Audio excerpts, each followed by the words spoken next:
This video is brought to you by patreon.com/worsttake. Get access to exclusive live streams and Discord servers, on-screen shoutouts, and early access to some videos when you join now. Help make sure that we can continue to make content like this by supporting the Patreon. Links are in the description down below.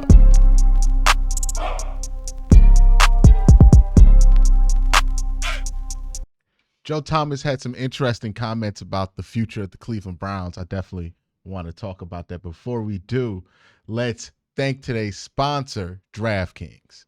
Long gone are the days of waiting in long lines at midnight to get the best deals on your favorite things on Black Friday. Now all you got to do is check out my partners, DraftKings Sportsbook, who have touchdowns on sale all weekend long. Now, that's something to get excited about. Did you think that that was it? Well, right now, all new DraftKings customers who bet just $5 will get $150 in bonus bets if your bet wins. Just download the DraftKings Sportsbook app and sign up using my promo code WORSTTAKE.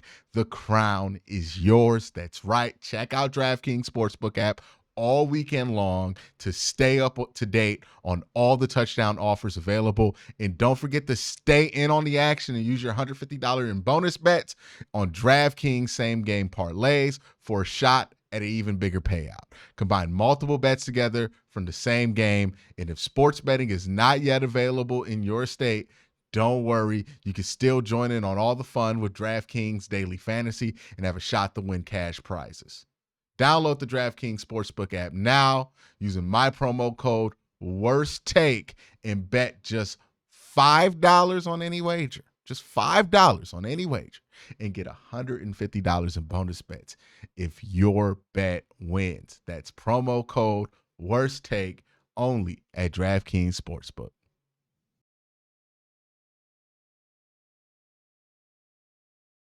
Okay, so the big question everybody has about the Cleveland Browns going forward is what you're going to do with the remaining 2 years on Deshaun Watson's contract, because right now you have him contracted for the 2025 season. We know he's done for this year. You have him contracted for the 2025 season, the 2026 season.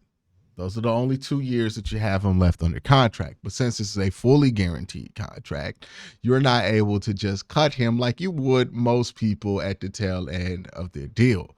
So what are the Browns to do? Well, they asked Joe Thomas, one of the best players in franchise history, this question on Rich Eisen. And I think he says some things that I find interesting that can really springboard us into really figuring out what the Browns plan is going to be here for 2025 and 26. Situation, right? Because of the guaranteed contract, because of the salary cap hit. It's not like you can trade him.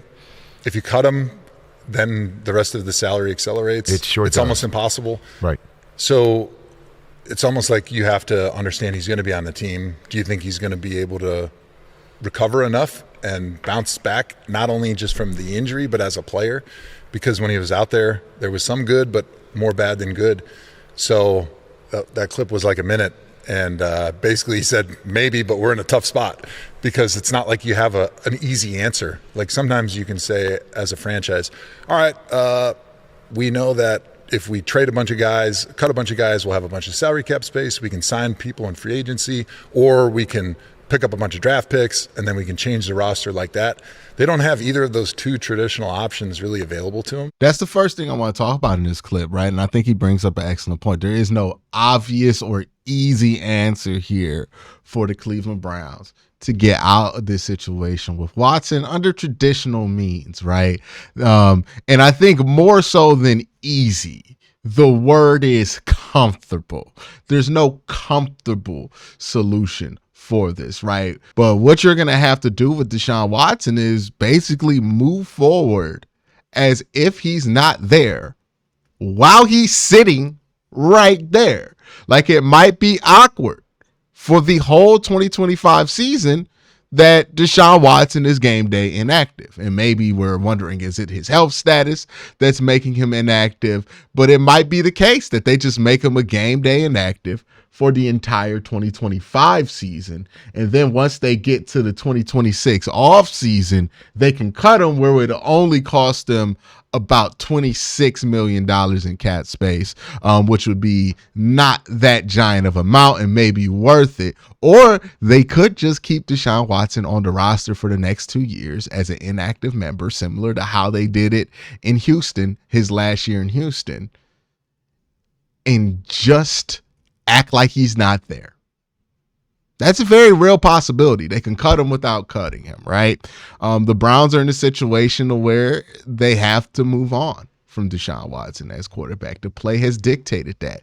Look at how bad he was this year.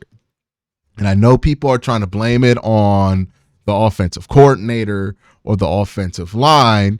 And I think the reason the people who do that want to blame it on that is hope, right? Because you know that this team is in a tough position, or at least the tough position this team is in right now, gets real if Deshaun Watson stinks. But the reality is that the time for wondering if Deshaun Watson stinks is over. We're at the point to where he does stink, and this shit is real.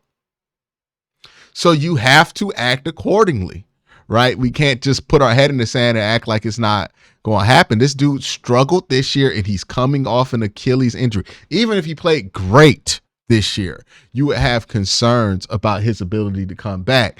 Him not playing good, looking washed this year, quite frankly, and now coming back from Achilles injury, I mean, there's not even a guarantee that he's playable anymore after all of that, especially the first year coming back from his Achilles, for a guy who's already missed way too much football since 2020.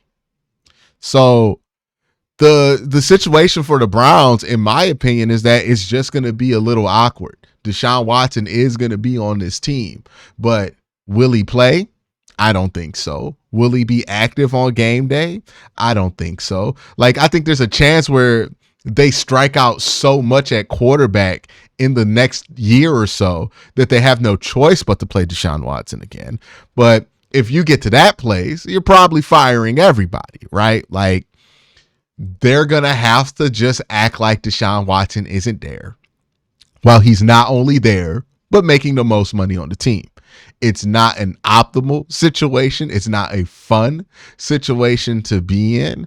But it is a situation that you can ultimately work around if you're smart enough with the cap, which fortunately, that's one of the strengths of the Cleveland Browns, is that they've been able to finagle and maneuver the cap in a way that they can avoid eating the brunt of this mistake contractually. And that had to be something they considered when they signed Deshaun Watson to that contract. Can we work our way around it if need be? And I think they're in the work your way around it plan. And that plan, it's not comfortable. I don't know if it's an obvious plan. I think it's a bit obvious that they have to do this, but it's not comfortable.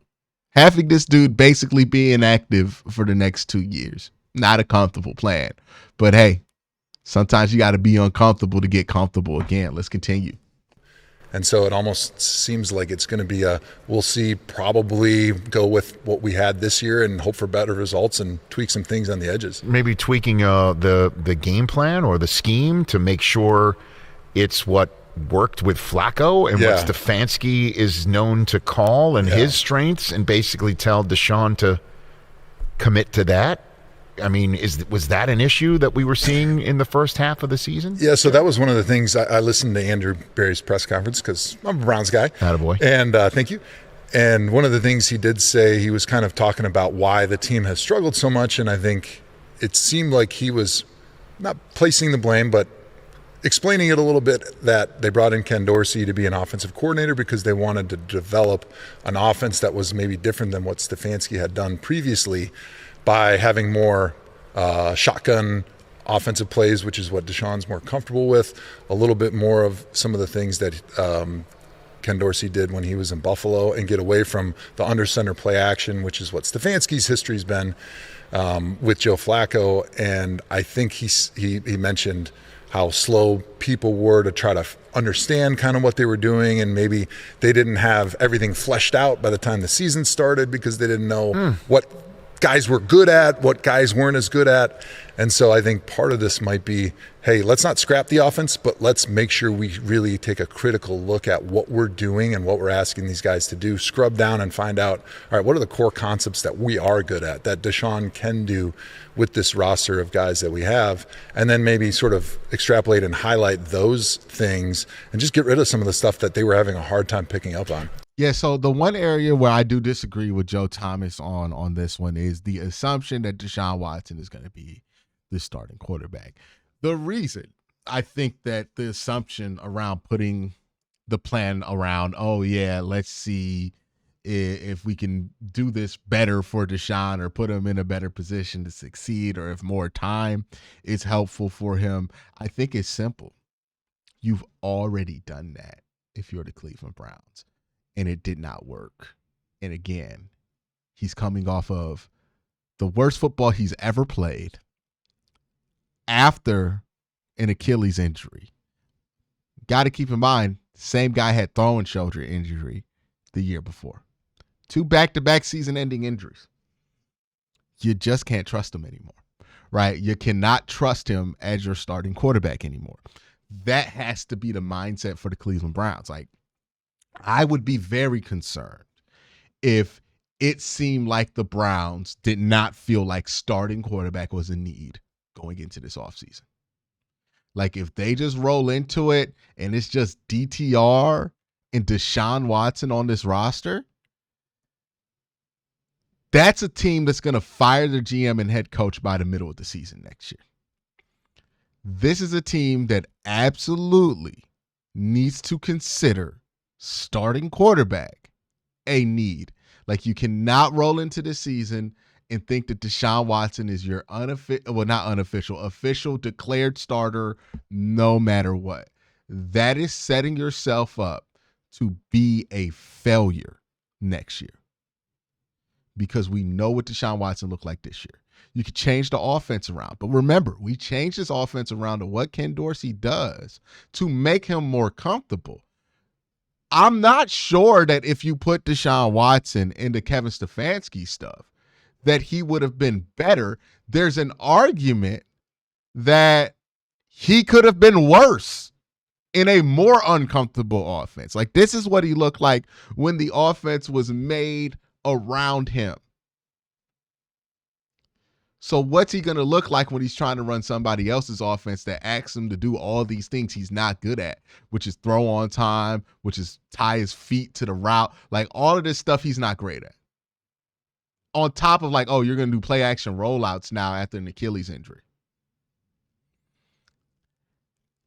I really hope the plan isn't for them to consider Deshaun Watson as the starter next year, that they don't feel like they have to make a move at starting quarterback. It does not have to be an expensive move. You don't have to go out and get Kirk Cousins, even though I think a lot of people will get excited about that.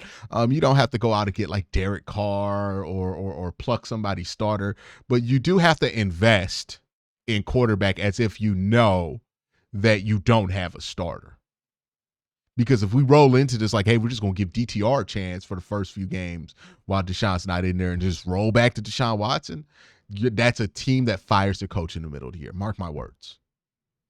As much as I like Kevin, as much as I like Andrew Berry, that approach to this would be so negligent, so boneheadedly negligent, that they would have to be fired. And I don't want to hear, oh, it's Jimmy Haslam making them do that. On stuff like this, you have the opportunity to make the decisions. And if you can't make that decision, you gotta fall on that sword and get fired. Gotta have more self-awareness than to roll in and think, hey, we just gonna fix up 30-year-old post-Achilles Deshaun Watson. It just doesn't feel like a great plan.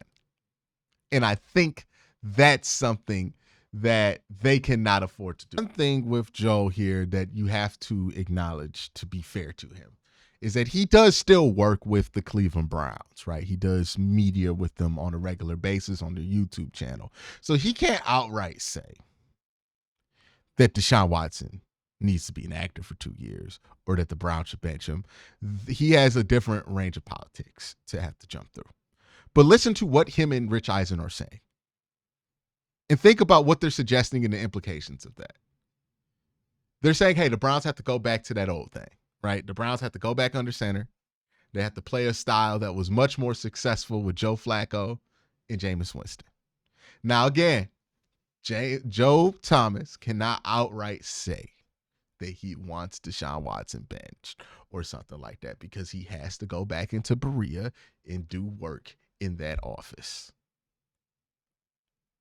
This is as close to him saying, hey, you got to play somebody else. Play a style where you can have a quarterback like a Jacoby Brissett, like a Joe Flacco, like a Jameis Winston. You could pick your litter of the three because they're all going to be available and relatively cheap this year in the offseason. And just do that for the couple of years while you develop a quarterback. That's realistically the plan going forward, right? The Browns should look at the quarterback class this year, take a quarterback, and then spend the next 2 years developing that quarterback, bridging that quarterback, and trying to win as many games as possible to still have a culture that quarterback can be integrated into that could be successful. But that's my thoughts on that. Let me know your thoughts in the comment section down below. Y'all have a great day. Have an even better night. Peace.